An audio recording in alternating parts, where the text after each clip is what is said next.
Last week, my video expose on Nestle and their horrible, disturbing practices in Malaysia that are leading to obesity went viral. And about 1 million people watched the video. Some 17,000 people, mostly in Malaysia, shared it on their Facebook, and Nestle actually responded. Now that prompted me to do some further digging into what Nestle is doing, and what I found is disturbing. That's what I'm going to talk about in this video. See, Nestle says that their drink Milo is a health drink. They run ads telling kids to drink Milo every single day. They say that Milo gives you energy. What they don't say is that Milo actually makes you fat, that no real athlete would put this in their body, and that energy comes from sugar spikes. This is milk, and this is actually Nestle milk. So see, Nestle, I don't dislike all your products. Your milk is actually pretty good. I wish you would stick to milk rather than coming up with useless crap like Nesquik and Milo. Now, most kids in America and Europe drink milk because we know that milk can have a good effect on kids. Milk has natural sugars, lactose. It's a natural sugar. Nestle gets parents in Asia and the developing world to add this crap to milk, Milo. So Nestle's press release says they try to put 6 grams of sugar in a glass of Milo. Not true. At the back of a Milo tin in Malaysia, it actually says add 3 teaspoons of Milo. 3 teaspoons of Milo is roughly 9 grams of sugar.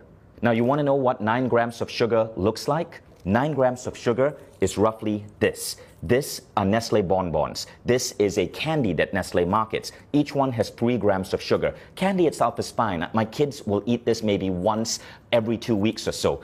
But Nestle's advertising is basically telling moms in Malaysia to add Milo to kids' milk, which is the equivalent of putting 1, 2, 3 bonbons in a glass of milk before sending that kid off to school. Now, what do you think that does to this kid's body, to this kid's cognitive functioning? This much sugar comes really close to the daily recommended sugar allowance for an adult, which is 25 grams. A glass of Milo, 20 grams of sugar. But that's only the start of the bullshit. Everybody in Malaysia knows that most Malaysians don't just drink Milo with milk. They often take Milo powder and add this to it. This is sweetened condensed milk. In Malaysia, because of Nestle's marketing that says Milo is healthy, people feel it's justified to add sweetened condensed milk on top of their Milo, creating what is in fact a sugar bomb with up to 40 grams of sugar into a child in the morning before sending them to school. By the way, Milo isn't just bad because of its sugar content. One of the primary ingredients in Milo is something called maltodextrin. I want you to Google that, maltodextrin. This is what Nestle is having us put into the bodies of Malaysian children. Now, if you think Nestle is content with just screwing up kids' milk drinking habits in the developing world, think again. This is what a reader sent me from Australia. In Australia, the Nestle ads for Nesquik, their chocolate milk drink, says, make ordinary milk into extraordinary. Ordinary milk is a nutrient-dense drink that's healthy for kids. But Nestle is getting kids to pour this crap called Nesquik into their milk. Now, you want to know the sugar content of Nesquik? Check this out.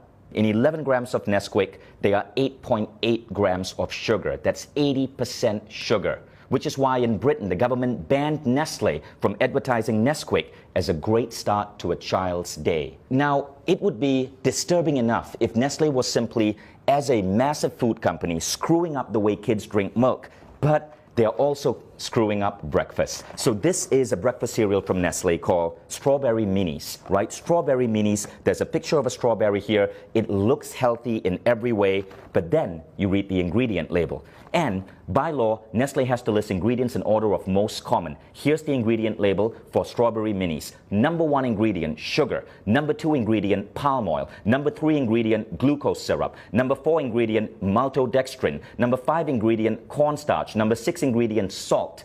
You don't get to strawberry till number 7, and it's strawberry powder, 0.3%. 0.3%, 1/300 of this is actual strawberries. Nestle, why don't you be honest and just call this sugared maltodextrin minis? At least there'd be truth in your advertising. Now, in the press release, Nestle justifies the addition of sugar in this way. It's to maintain the taste that Malaysians are used to. That's like a drug dealer saying, I have to keep giving my client cocaine because he's used to the high of cocaine. Which is an actual apt example because scientific studies are now showing that sugar is as addictive as cocaine. Consuming sugar produces effects similar to that of cocaine, altering mood, possibly through its ability to induce reward and pleasure, leading to the seeking out of sugar. Nestle puts sugar in their products because it gets you hooked on them, so you keep buying Nestle products, which is why their stock is continuously growing the more addicted you get. Nestle has successfully made Malaysia the world's highest per capita consumers of Milo. Nestle's mission and vision say this: to be the world's leading nutrition, health, and wellness company. Let's think about that. If the world's leading nutrition, health, and wellness company is telling our children to pump this into their body, what does this say about the future of the human race? So Nestle, I want you to understand, I am not at war with you. We, the 17,000 people who shared my video, the millions who viewed it, we all are at war with bad health and obesity. It's killing us, literally. It's making our kids obese. It's reducing the performance of our children in school. All we want you is to be on our side and to live up to your damn mission.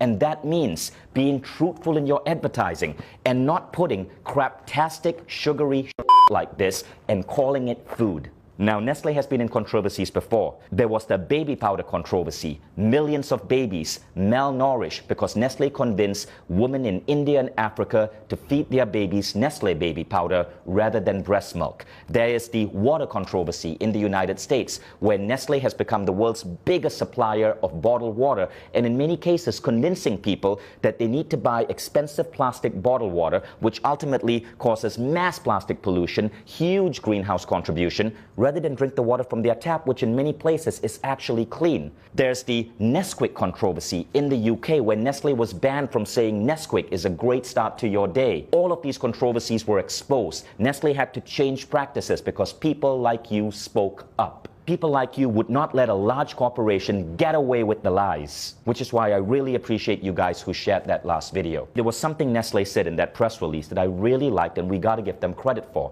They said, "In line with the ever-evolving needs of our consumers, we continuously make efforts to produce healthier and tasty products."